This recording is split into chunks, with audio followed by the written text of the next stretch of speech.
नमस्कार दोस्तों, कैसे हैं आप लोग? मैं आशा करता हूँ कि आप सब बहुत बढ़िया होंगे। दोस्तों बिटकॉइन हमको अभी इस समय 97,200 के आसपास देखने को मिल रहा है। बिटकॉइन हमें 2-3 दिनों से ऑलमोस्ट 99,000 डॉलर से लेके 96,000 डॉलर के बीच में ही कंसोलिडेट करता हुआ दिख रहा है। दोस्तों क्या हो सकता है आगे? और कौन से ऐसे बड़े कॉइन हैं जो अभी हमको एंट्री करने का मौका दे रही है? हम अभी क्या कर रहे हैं? इन सारी चीज़ों के बारे में बात करेंगे हम इस वीडियो में। दोस्तों वीडियो को आगे बढ़ाने से पहले एक छोटा-सा रिक्वेस्ट है जो हमसे हमें आपसे हमारी है, अगर आप हमारे चैनल पे पहली बार आए हो तो हमारे चैनल को सब्सक्राइब कीजिए, वीडियो पसंद आए तो लाइक कीजिए, अपने दोस्तों के साथ शेयर कीजिए और सारे इमरजेंसी अपडेट के लिए हमारे टेलीग्राम चैनल को फॉलो करना बिल्कुल भी मत भूलिएगा। तो दोस्तों जिस समय मैं वीडियो को बना रहा हूँ लगभग 97,200 के आसपास हमको बिटकॉइन देखने को मिल रहा है।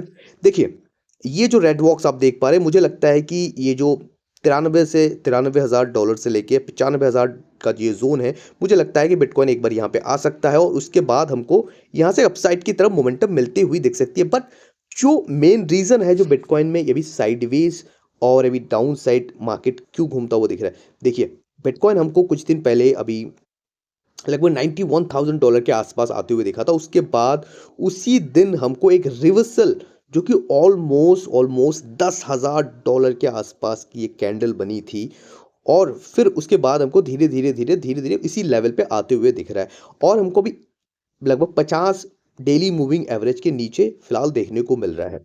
देखिए, सबसे देखने वाली बात है कि टेक्निकली मैं एक चीज़ देखूँ, तो मुझे लगता है कि बिटकॉइन जब तक 1 लाख 5,000 डॉलर के ऊपर एक वीकली क्लोजिंग देखने को हमको जब तक नहीं मिलती है, तो हमको एक अच्छा खासा ऊपर के तरफ एक जो मोमेंटम है, जो हमारा जो टारगेट है 1,16,000 से 1,20,000 डॉलर का, वो होते हुए नहीं दिख सकता है। क्योंकि देखिए, वीकली क्लोजिंग एक बड़े कैंडल के साथ एक स्ट्रेंथ दिखाएगा जिसके बाद एक अच्छा खासा मोमेंटम हमको आते हुए दिखेगा। पर क्यों मार्केट में यहाँ पे साइड में, जैसे कि दोस्तों आपको पता है कि देखिए, जब से यूएस ने कनाडा, मेक्सिको और चाइना पे जो टैरिफ लगाया है उसके बाद से ही मार्केट में एक थोड़ा-सा प्रेशर हमको देखने को मिल रहा है। हालाँकि यूएस की मार्केट हमको रिकवर करती हुई दिख चुकी है, बट क्रिप्टो करेंसी मार्केट हमको रिकवर करती हुई नहीं दिख रही। देखिए, मैं आपको पहले ही अपने वीडियो में कह चुका हूँ कि देखिए, टैरिफ का क्रिप्टो करेंसी मार्केट से कोई लेना-देना, इसके पास कोई इम्पैक्ट नहीं पड़ना चाहिए, पर इस पे इम्पैक्ट इसलिए पड़ रहा है क्योंकि देखिए, क्योंकि यूएस मार्केट गिरी हुई थी, ओवरऑल सारा जो मार्केट है टैरिफ की वजह से गिरा हुआ था, उसी कारण से हमको गिरावट मार्केट में देखने को मिली है। पर अभी जो हमारा अभी इसी रेंज में रहने का जो मुझे लगता है जो मेन रीज़न है, देखिए बिटकॉइन क्रिप्टोकरेंसी मार्केट हमेशा इसको कुछ ना कुछ होप, जो आशा चाहिए होता है कि ये चीज़ें होने वाली है, वो चीज़ें होने वाली है, उसके बाद ही एक अच्छा मोमेंटम हमको देखने को मिलता है। लास्ट टाइम हमने ईटीएफ्स की वजह से इतनी बड़ी मोमेंटम देखी, चाहे कोई भी रीज़न हो। देखिए, बुल सीज़न में तो कुछ हज़ारों रीज़न्स आएँगे, गिरने के, उठने के, ठीक है। पर जो मेन रीज़न का जो भी वेट कर रहा है मार्केट, वो है स्ट्रैटेजिक रिज़र्व, बिटकॉइन के स्ट्रैटेजिक रिज़र्व के बारे में। क्योंकि डोनाल्ड ट्रम्प जब से आए हैं, उन्होंने सारे चीज़ों को लेके वो काम कर रहे हैं, पर बिटकॉइन स्ट्रैटेजिक रिज़र्व के लिए वो कब लेके आएँगे, उन सब चीज़ों के बारे में उनका कोई बात नहीं है। अलग-अलग चीज़ों के वो एग्ज़ीक्यूटिव ऑर्डर भी दे रहे हैं, पर इन पे वो बात कर रहे हैं। तो कई ये बातें होनी भी स्टार्ट हो गई है कि क्या डोनाल्ड ट्रम्प ने बस इलेक्शन जीतने के लिए बिटकॉइन को में ये पॉज़िटिव बातें कही थी? देखिए, मुझे नहीं लगता कि वो सिर्फ़ इलेक्शन की वजह से ये बातें की गई हैं। हो सकता है कि भाई पॉलिटिशियंस हैं, इन पे पूरी तरीके से क्या बोलें अब, ठीक है? बट मुझे लगता है कि कहीं न कहीं वो बिटकॉइन के लिए बहुत पॉज़िटिव है और बिटकॉइन स्ट्रैटेजिक रिज़र्व ज़रूर से आएगा। मैंने जैसे आपको कहा था कि थोड़ा-सा हो सकता है इसमें हमें कुछ समय लग जाए, बट बिटकॉइन स्ट्रैटेजिक रिज़र्व ज़रूर हमको आते हुए दिखेगा। क्यों?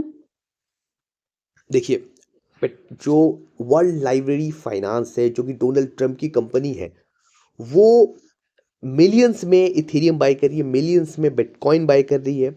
तो अगर वो बाय कर रही है तो कुछ ना कुछ सोच के कर रही होगी, कहीं ना कहीं उनके प्लान कुछ ना कुछ होंगे कि भैया हम बाय कर रहे हैं, तो उनको पता ही होगा कि भाई कुछ ना कुछ हम लेके आने वाले हैं आने वाले फ्यूचर में। उसकी वजह से मार्केट में मोमेंटम आएगा, सीधी बात है। ठीक है, यही चीजें होती है। और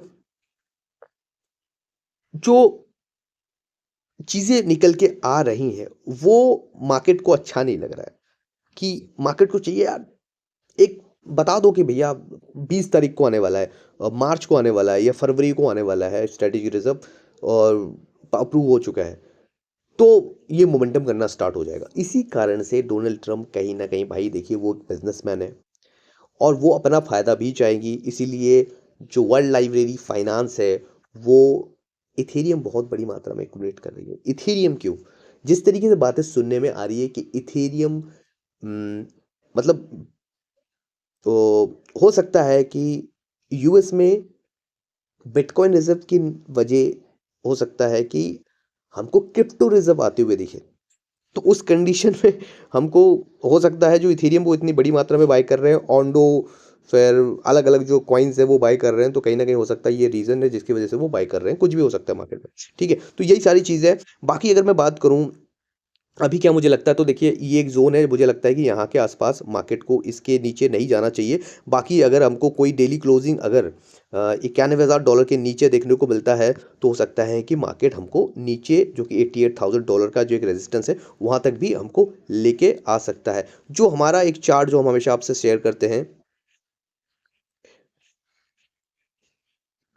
ये जो चार्ट है, ये चार्ट पे हम हमेशा आप अपनी नज़र बना के रखिए, ये सारे जो चार्ट है, वो मैंने आपको पहले से ये जो लेवल्स हैं हमने दे रखे हैं और अब तक हमारे सारे जो लेवल्स हैं सही हुए हैं। बट जो हमारी उम्मीद थी, $1,20,000 का जो जनवरी में हमने उम्मीद लगाई थी, वो चीज़ें होती हुई नहीं थी क्योंकि मुझे कहीं न कहीं लगा था कि हो सकता है कि बिटकॉइन का स्ट्रैटेजिक रिज़र्व आते हुए दिख जाए या कुछ पॉजिटिवनेस ऐसी आती हुई दिख जाए कि वो ये बोल दे कि भैया हाँ, आने वाले 6 महीने में 4 महीने में हम इस पे बात करेंगे या इस पे हमारी टीम काम कर रही है, किस तरीके से इसको लाना है, उस पे विचार कर रही है। पर ऐसी कोई भी चीज़ अभी आती हुई नहीं दिखी है, जिस वजह से हमको वो लेवल देखने को नहीं मिला है। बट हाँ, आने वाले टाइम में आपको पता ही है कि कहीं न कहीं हमको इस लेवल पे जाते हुए दिखे। पर इस समय पे अभी मैं क्या कर रहा हूँ देखिए मैं अभी बिटकॉइन में कुछ नहीं कर रहा हूँ। जो भी मेरे पास बिटकॉइन है मैं वो अभी होल्ड कर रहा हूँ। मेरा जो भी मेन फ़ोकस है, वो है इथेरियम। देखिए इथेरियम के लिए मैंने ये आपको लेवल्स दे रखे थे, हमको भी ये उम्मीद नहीं थी कि इतनी बुरी तरीके से इथेरियम में गिरावट होगी बट हाँ, अगर इतनी बुरी तरीके से गिरी है हाँ, थोड़ा-सा भले ही मेरे को तो लॉस नहीं है, क्योंकि मेरी बाइंग बहुत नीचे है। बट ये भी मुझे लगता है एक बहुत अच्छी खासी लेवल है जो बिटकॉइन को बाय करने का या एंट्री करने का एक अच्छा लेवल है, जो वहाँ पे हमको देखना चाहिए। कहाँ तक हो सकता है जो मुझे लगता है कि बिटकॉइन गिर सकता है 2400 जो मुझे लगता है कि उससे नीचे गिरना नहीं चाहिए। ये एक भले ही एक वीक लगी थी, उसके बाद हमको रिकवरी देखने को मिली है। पर इस समय मुझे लगता है कि बहुत एक अच्छा लेवल है, अच्छा समय है जो इथेरियम को मैं हर वीडियो में बोलता हूँ कि इथेरियम बाय कीजिए, इथेरियम बाय कीजिए। आप मेरे सारे वीडियोज़ देख सकते हैं, मैं हर एक वीडियो में बोल चुका हूँ कि इथेरियम को बाय कीजिए। अभी आपको चीज़ें लग रही है कि इथेरियम खराब हो सकता है, बड़ी बेकार हो सकता है, लोग अलग-अलग बातें कर रहे हैं, मीम्स बन रहे हैं, लेकिन आने वाले 1-2 महीने के अंदर-अंदर सब लोग इथेरियम के लिए सुपर बुलिश हो जाएँगे जब ये बिटकॉइन इथेरियम आपको 3000 $4000 से ऊपर देखने को मिलेगी। तो मैं हमेशा ये कहता हूँ कि अच्छे जो कॉइन्स हैं, जो पीछे जिनका यूज़ केस है, जो फंडामेंटली स्ट्रॉन्ग है, वो कॉइन अगर आपको डिप में मिल रहे हैं, चाहे उसके लिए कोई भी पंगेबाज़ी चल रही है या कुछ भी बातें चल रही हो, आपको अच्छे रेट पे मिल रहे हैं तो उसको मिस नहीं करना चाहिए। और एक चीज़ और, जो मैं कहता हूँ कम से कम 60% जो बिटकॉइन है आपके पोर्टफोलियो में होना चाहिए। 15% से 20% मैक्सिमम इथेरियम आपके पोर्टफोलियो में होना चाहिए। बाकी जो 10% है उसमें हो सकता है आप सोलाना रखो, सोलाना 10% में Solana link, BNB, XRP, Cardano, ये सारे कॉइन्स हैं जो आप देख सकते हो रखने के लिए। बाकी 5% है जो आप मीम कॉइन में, जो बड़े मीम्स कॉइन है उसमें आप डाल सकते हो। सारे मीम कॉइन अभी टूटे हुए हैं, आप हमारी पूरी पुरानी वीडियो जाके देख लीजिए और उसमें जो लेवल्स हैं उससे भी नीचे अभी आए हुए हैं, तो मेरे हिसाब से उसमें भी एंट्री बनाई जा सकती है। और जो दूसरा हमारा जो कॉइन है वो है लिंक। मैं भी लिंक के लिए बहुत ज़्यादा बुलिश हूँ। लास्ट टाइम जो हमने आपको बाइंग करवाई थी वो $14 के आसपास थी और वहाँ से वो $30 तक चली गई थी, ठीक है? हालाँकि हमारे पास हमने थोड़ा बहुत यहाँ पे जो हमारी एक जो एंट्री हमने स्विंग के लिए दी थी, ठीक है? और जो कैश में हमारी जो ट्रेड थी, तो वो हमने 18-20 के आसपास बुक कर ली थी, हालाँकि वो 13 के आसपास गई थी। बट जो हमारा टारगेट था शॉर्ट टर्म के लिए वो हमने बुक किया। मेरे पास अभी भी इथेरियम लिंक मैं होल्ड करता हूँ थोड़ा बहुत और मैं इस लेवल के लिए बैठा हुआ हूँ। 1 वीक लगी थी, मैं नहीं कर पाया। तो अभी $16 और $14, 13-14 के आसपास मुझे लगता है $16 एक बहुत अच्छा एंट्री पॉइंट इसका हो सकता है और इसको हमें मिस नहीं करना चाहिए। आने वाला इसका जो प्राइस है, जो इसका जो ऑल टाइम हाई है, जो $50 के आसपास है, मुझे लगता है कि इस बुल सीज़न में ये पोटेंशियल लगता है कि हमको इसके ऑल टाइम हाई तक भी छूने का ये पोटेंशियल रखता है। बट इजीली ये कम से कम जो रीसेंट हाई है, जो $30 का है, वो कभी भी हमको देके जा सकता है। तो हमको अगर $16 के आसपास, $14 के आसपास इसमें एंट्री मिलती है तो डेफिनेटली हम इसमें बाय करते हुए देखेंगे। और दूसरा कॉइन जिसके बारे में मैं हमेशा बाय करता हूँ वो है सोलाना, तीसरा कॉइन। ठीक है, सोलाना क्यों, देखिए लास्ट टाइम जो हमारी बाइंग हुई थी सोलाना में, हमने आपसे ये जो बाइंग्स लेवल है जो 205 और 185 के आसपास जो हमने आपसे बाइंग करवाई थी, और हमने आपसे ये भी बोला था कि 160-70 के आसपास मैं एग्जिट कर रहा हूँ। 185 के आसपास मैंने सारा अपना पोर्टफोलियो है जो मैंने एग्जिट कर दिया था सोलाना से, क्योंकि सोलाना जो पंप हुआ था वो ट्रम्प कॉइन की वजह से हुआ था। इसकी ब्लॉकचेन पे था तो बहुत अच्छा जो ट्रांजेक्शन अभी हो रहा था, इसकी वजह से बहुत अच्छी खासी मोमेंटम हमें इसमें होते हुए दिखी थी। और मुझे लगा था कि भाई ट्रम्प कॉइन है, जिस वजह से ये पंप हुआ है, तो ट्रम्प कॉइन देखिए एक तो मीम कॉइन है, वो कहीं न कहीं बहुत ओवर हाइप था और उस पे अच्छी खासी मोमेंटम आई और वो कभी न कभी ज़रूर गिरेगा नीचे की तरफ, जो कि अभी है नीचे, ठीक है? इसी कारण से वो अंदाज़ा हमने लगा लिया और हमने सोलाना को बेचा, और आपको भी हमने बोला वीडियो में भी और अपने टेलीग्राम में भी कि आप सोलाना को यहाँ पे प्रॉफिट बुक कर सकते हैं। हम अपना पूरा प्रॉफिट बुक कर रहे हैं, ठीक है?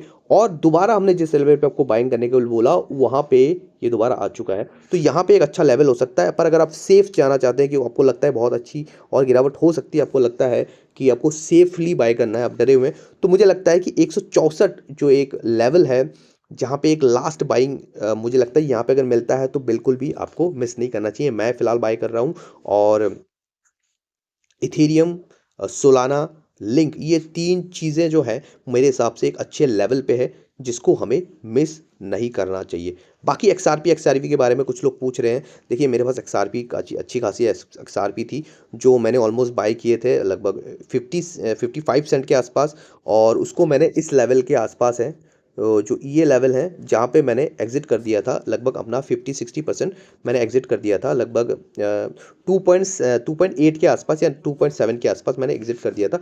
अभी ये 2.3 के आसपास है, तो अगर मैं फ़िलहाल कोई एंट्री नहीं ले रहा हूँ, मैंने 50% से ज़्यादा मैंने बेच दिया था, तो अगर ये मुझे दोबारा 1.6 के आसपास दिखता है तो मैं इसमें एंट्री करूँगा, ठीक है? उसके लिए मैं बैठा हुआ हूँ।